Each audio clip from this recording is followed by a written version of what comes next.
Wali Kota New York City, Zohran Mamdani menolak rencana kedatangan Perdana Menteri Israel Benjamin Netanyahu ke New York.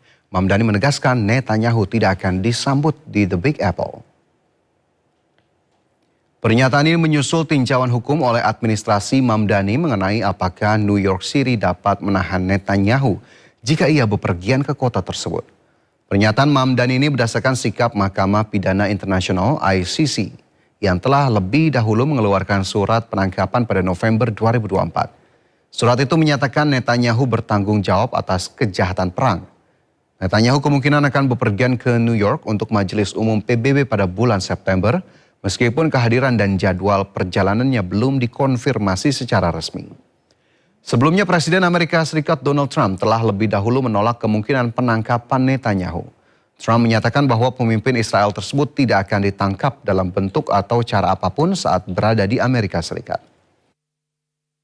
Said, I agree with the ICC that Benjamin Netanyahu should be arrested and tried for his crimes, as I do for anyone else charged by the ICC.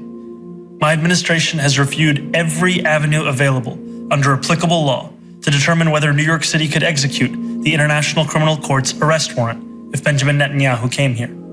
It is clear that we do not have the independent legal authority to enforce this warrant. The federal government, however, does, and I call on them to join the ICC and execute this warrant. And I want to be equally clear. Benjamin Netanyahu is not welcome in New York City, nor is any...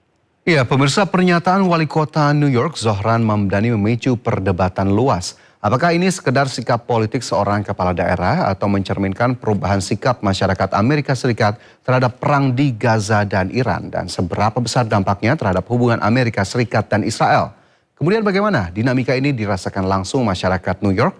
Telah bergabung bersama kami Ustadz Samsi Ali, imam dan tokoh muslim di New York. Assalamualaikum Ustadz Samsi, sudah bisa mendengar suara kami di studio?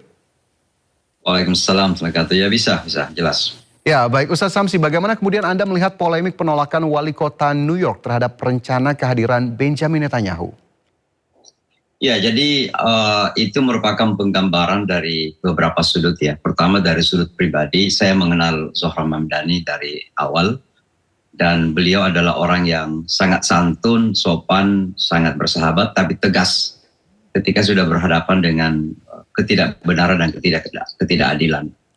Apa yang telah dilakukan oleh Benjamin Netanyahu jelas siapa saja akan melihatnya sebagai kezaliman yang luar biasa, dan apalagi memang didukung oleh hukum yang sudah memutuskan bahwa dia adalah penjahat perang oleh ICC atau International Criminal Court.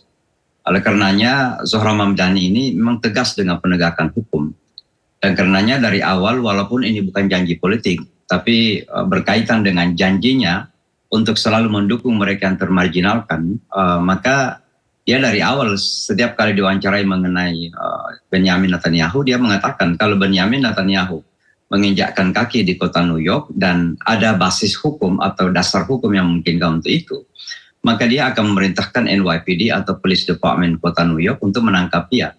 Dan itu dia pegangi terus sampai sekarang ini mendekati General Assembly atau sidang umum PBB, dan pasti pimpinan negara atau pemerintah akan datang di kota New York. Dia kembali kemudian menegaskan bahwa memang kalau ada basis hukum atau dasar hukum, dia akan melakukan penangkapan itu. Tapi ternyata setelah dilakukan penelitian, kota New York tidak punya dasar hukum untuk melakukan penangkapan itu. Apalagi yang kedua, Amerika itu kan bukan anggota ICC, tidak ikut menandatangani. Jadi tidak punya kewajiban hukum untuk menangkap penjahat perang yang masuk ke Amerika. Walaupun Amerika double standar karena dia tidak membenarkan Putin misalnya masuk ke Amerika atau mereka-mereka yang pernah divonis oleh ICC sebagai penjahat perang, tapi ke Benjamin masih bebas saja masuk ke Amerika. Yang ketiga tentunya adalah Benjamin akan masuk ke kota New York ini sebagai undangan Perserikatan Bangsa-Bangsa, dan itu memiliki jaminan tersendiri. Jadi pada akhirnya memang Zohran mengakui bahwa dia tidak punya dasar hukum untuk melakukan penangkapan itu, tapi kita, para pendukung Palestina dan tentunya pendukung kemanusiaan dan keadilan, sangat-sangat mengapresiasi dan menghargai keberanian seorang Zohran Mamdani, wali kota New York, kota yang merupakan terkuat Yahudi dan Zionis di dunia setelah Israel itu sendiri. Oke, ketegasan memang sudah disampaikan oleh Mamdani begitu ya, Ustaz, sejak awal ia menjabat. Kemudian isu ini sendiri sebetulnya Apakah kemudian menjadi perbincangan juga di komunitas atau mungkin di masyarakat New York sendiri? Iya, sudah pasti saya sangat yakin sekali bahwa kasih keberanian seorang wali kota New York, Zohran Mamdani. Walaupun ada pihak-pihak yang berusaha menjadikan ini sebagai dimanipulasi sebagai bentuk ketidaksukaan kepada Yahudi yang disebut antisemitisme itu. Maka sekarang ini misalnya kemarin Duta Besar Israel di PBB menyampaikan pidato dan mengatakan bahwa Zohran Mamdani ini anti-Yahudi, anti-Semitik dalam bahasa yang lain. Dan karenanya sekarang ini berusaha untuk dipolitisir. Tapi memang sudah terjadi perubahan konstelasi politik di Amerika Serikat. Misalnya beberapa hari yang lalu ada pemungutan suara tentang bantuan militer kepada Israel. Dulu, 2 tahun yang lalu, hanya 23 orang yang mendukung pemutusan bantuan militer ke Israel. Kemarin itu 2 hari yang lalu sudah lebih 104 orang Demokrat mendukung untuk memutuskan bantuan militer ke Israel. Artinya apa? Secara umum konstelasi politik di Amerika ini terjadi perubahan yang besar-besar. Beberapa calon yang nanti akan ada pemilihan celah bulan November ini.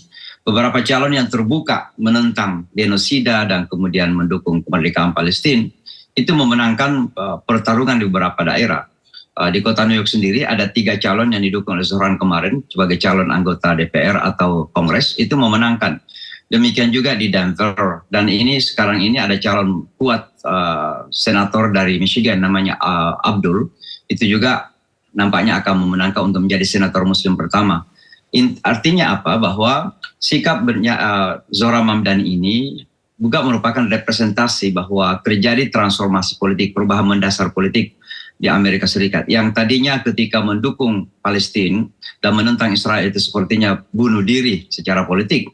Sekarang ini justru mendukung Israel itu nampak seperti sebuah kejahatan di mata masyarakat.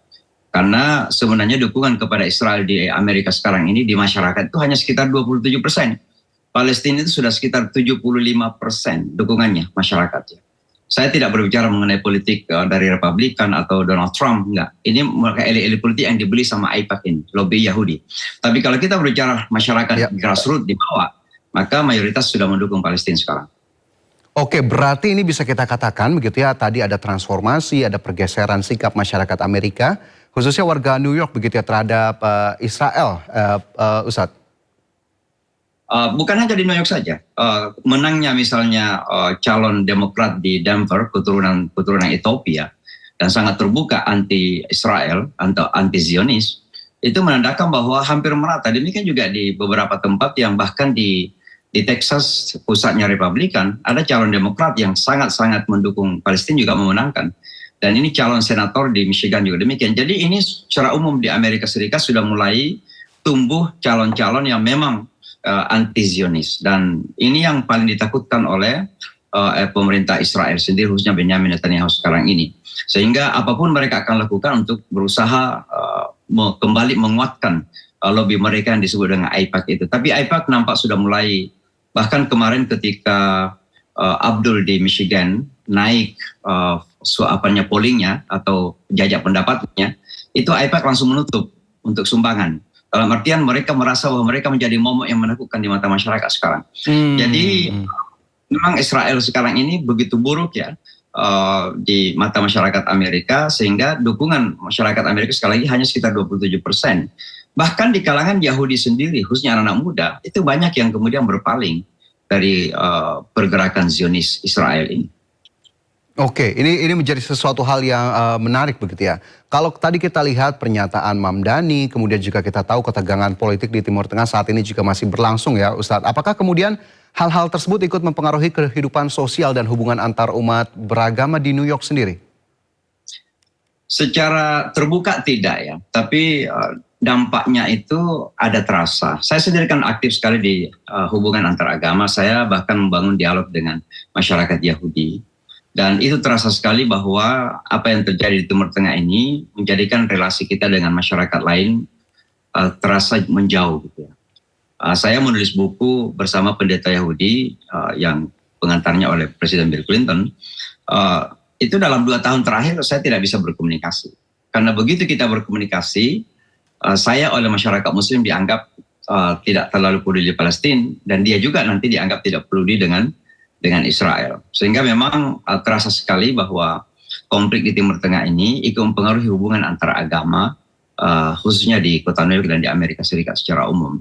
Tapi kita berusaha terus-menerus untuk membedakan mana gerakan politik dan mana agama yang sesungguhnya. Zionisme ini kan gerakan politik yang sangat ekstrim, dan sebenarnya orang Yahudi yang asli yang merasa sebagai pengikut Taurat itu juga sebenarnya merasa bahwa Zionis ini adalah merupakan violation, pelanggaran kepada agama Yahudi, dan itu semakin terbuka sekarang.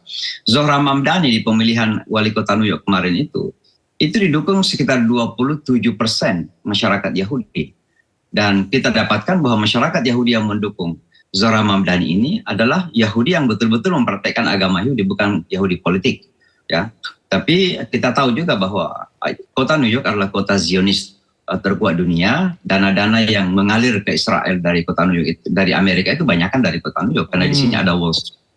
Ya, lantas kalau dengan kondisi ini sendiri, Ustadz, apakah kemudian ada kekhawatiran meningkatnya sentimen anti-Muslim maupun antisemitisme akibat konflik yang berlangsung ini? Ya, dua kelompok agama ini memang selalu menjadi target, ya. Tapi sebenarnya yang melakukan itu justru bukan Muslim yang menyerang Yahudi, bukan Yahudi yang menyerang Muslim.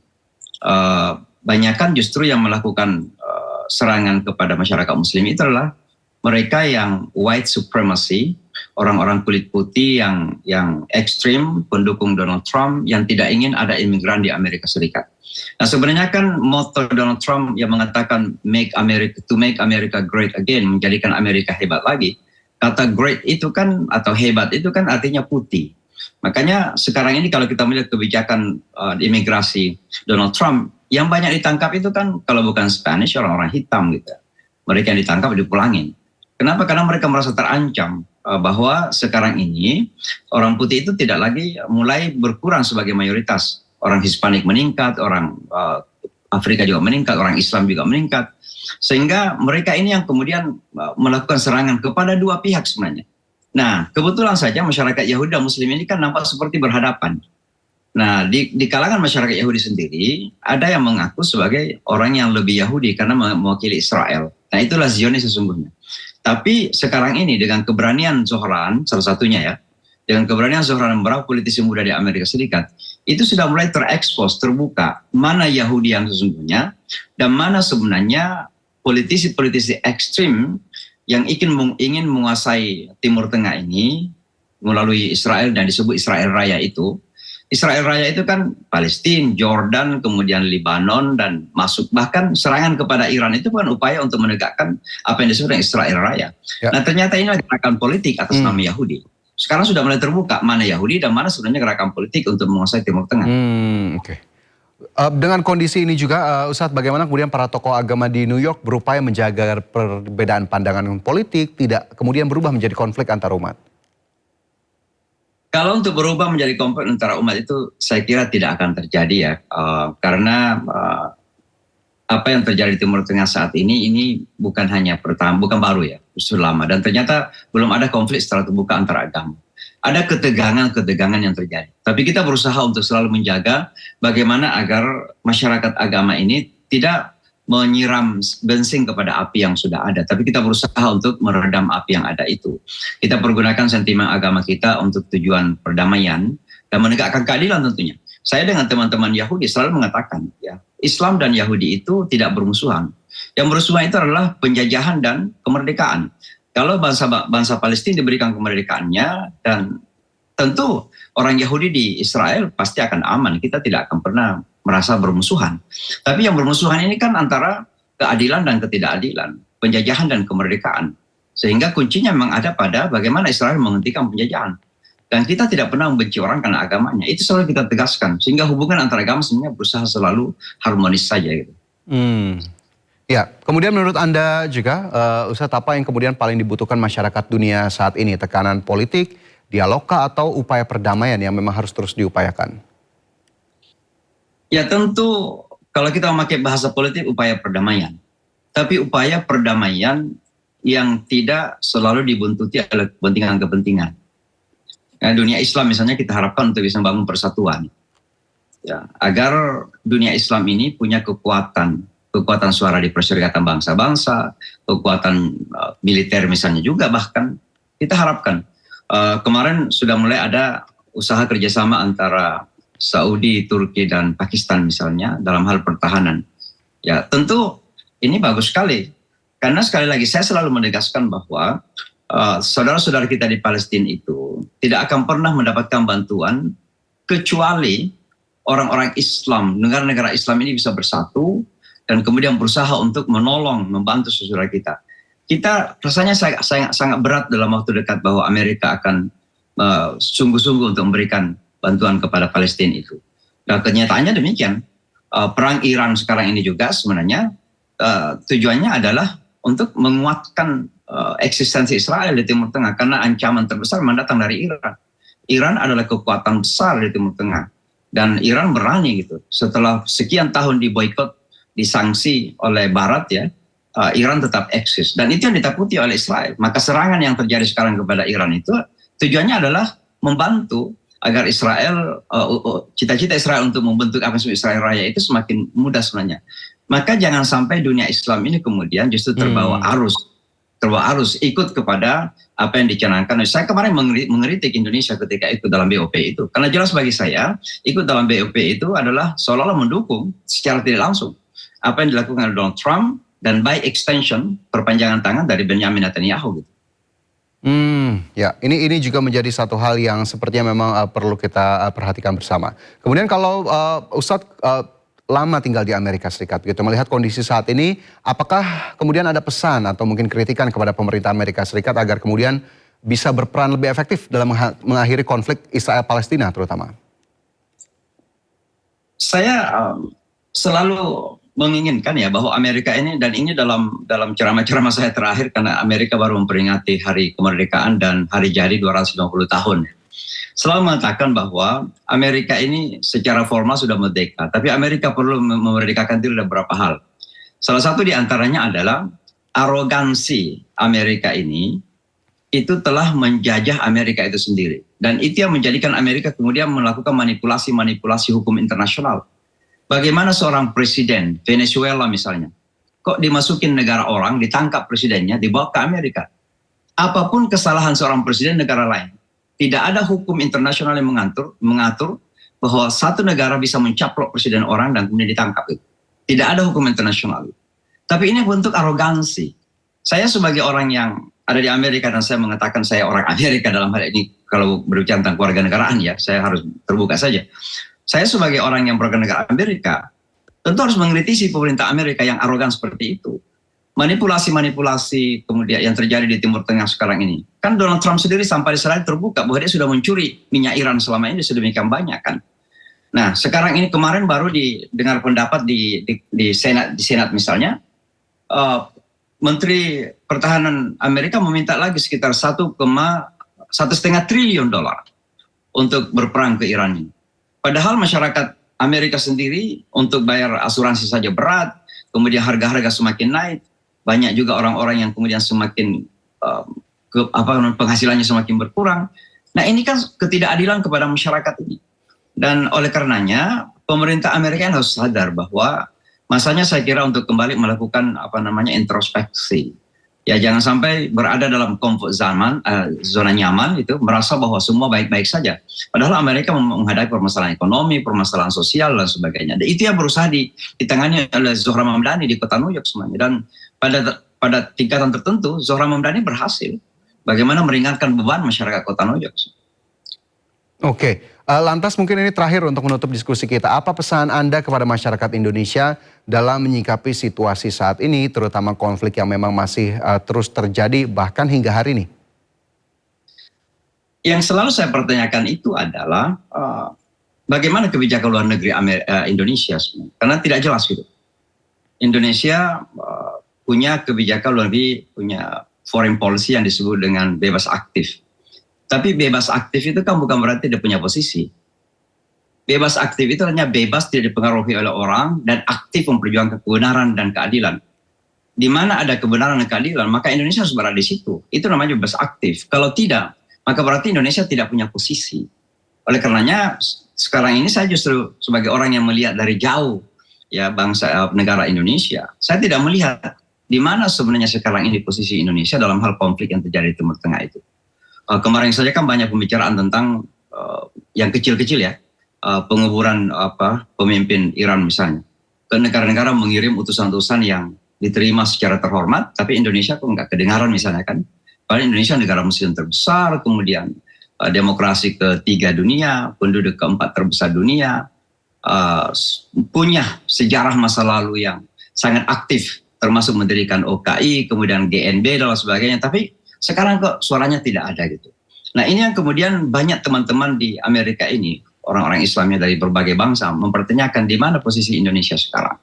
Nah, untuk masyarakat saya mengharapkan tetap menjaga konsistensi karena Indonesia ini sangat mendukung sekali saudara kita di Palestina. Jangan sampai kita kendor, jangan sampai kita kehilangan semangat. Saya sangat yakin sekali bahwa apa yang terjadi di Gaza dan di Palestina secara umum saat ini, itu salah satu cara Allah untuk memenangkan bangsa Palestina. Karena saya melihat dengan sangat jelas apa yang terjadi di Amerika sekarang ini. Dalam perpolitikan sudah mulai terjadi perubahan besar-besaran. Dan anak-anak muda sudah mulai sadar, sekarang ini tidak bisa lagi dibohongin. Ya, mohon maaf, media mainstream bisa diedit, tapi media sosial tidak bisa diedit. Apa yang terjadi di Gaza, apa yang terjadi di Palestina, itu yang dilihat oleh anak muda Amerika. Dan itu yang menjadikan mereka sekarang justru berpihak kepada kebenaran dan keadilan. Mereka mulai membela Palestina. Baik, itu menjadi catatan kita begitu ya pada diskusi hari ini. Terima kasih Ustadz Syamsi Ali, imam dan tokoh muslim di New York telah bergabung dengan kami di Sindo Siang. Salam sehat selalu. Pemirsa, tim Lab 4 Polda Sumatera Utara menyimpulkan ledakan dahsyat di perumahan mewah di Medan akibat kebocoran pipa gas metan air. Informasi selengkapnya kami hadirkan usai jeda berikut ini, tetaplah di Sindo Siang.